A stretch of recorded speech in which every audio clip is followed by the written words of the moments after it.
नमस्कार दोस्तों, आज हम डिस्कस करेंगे applicability of the code of criminal procedure 1973।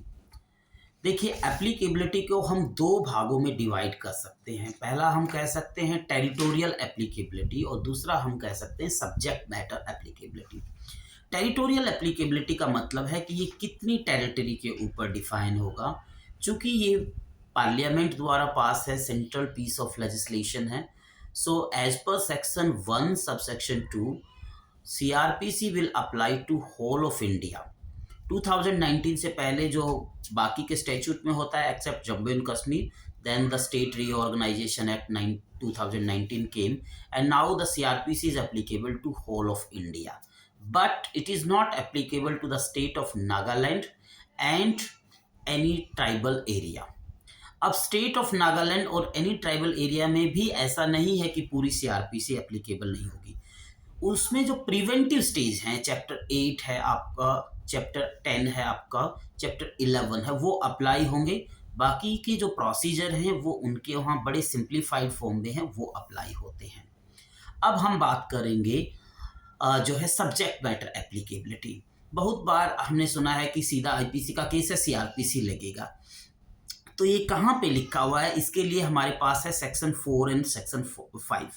Section 4 subsection 1 में है that all offences of IPC shall be investigated, inquired and tried by as according to the CRPC।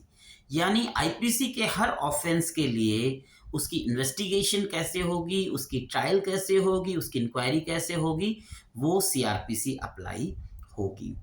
Section 4 subsection 2 कहता है that for other criminal offences, जो हमारे other criminal offences है like POCSO act है आपका, डोरी प्रोहिबिशन एक्ट है आपका, करप्शन एक्ट है आपका, prevention of money laundering act है, इस तरह के जो अदर क्रिमिनल स्टैट्यूट हैं उनके अंदर भी सीआरपीसी अप्लाई होगी, but subject to some special procedure prescribed for investigation, inquiry and trial.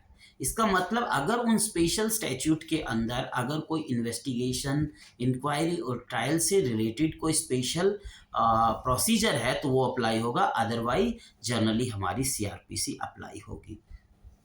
इसी के साथ में सेक्शन 5 है जो कि सेविंग क्लॉज है, और सेविंग क्लॉज जो है वो स्टैट्यूट्स के कन्फ्लिक्ट को रोकने के लिए बनाया गया है कि इन जनरल सीआरपीसी अप्लाई होगा, बट जो है अगर कोई लॉ है, किसी भी तरह का क्रिमिनल लॉ है जिसमें एक स्पेशल प्रोसीजर है, तो उस स्पेशल प्रोसीजर पे या कोई लोकल लॉ है, जैसे कि आपके पास स्पेशल लॉ है juvenile justice care and protection act, information technology act, जो कि एक स्पेशल सब्जेक्ट को ही डील करते हैं, पॉक्सो एक्ट, ठीक है।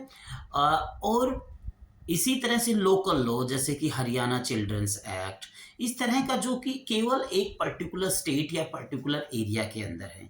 अगर किसी स्पेशल और लोकल लॉ के अंदर कोई स्पेशल प्रोसीजर है तो सीआरपीसी उस प्रोसीजर के ऊपर प्रिवेल नहीं होगा, वो स्पेशल और लोकल लॉ विल प्रिवेल।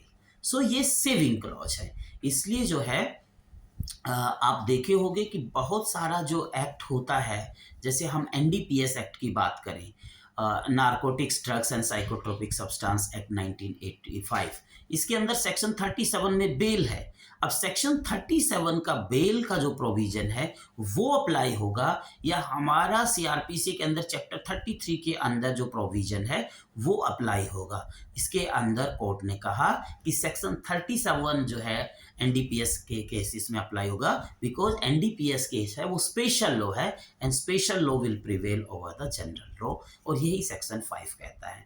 तो ये दोनों तरह के जो है एप्लीकेबिलिटी हैं, एक टेरिटोरियल एप्लीकेबिलिटी, दूसरा सब्जेक्ट एप्लीकेबिलिटी। होप ये वीडियो पसंद आया होगा। इसी तरह के अलग अलग वीडियो के लिए please like and subscribe my channel. Thank you.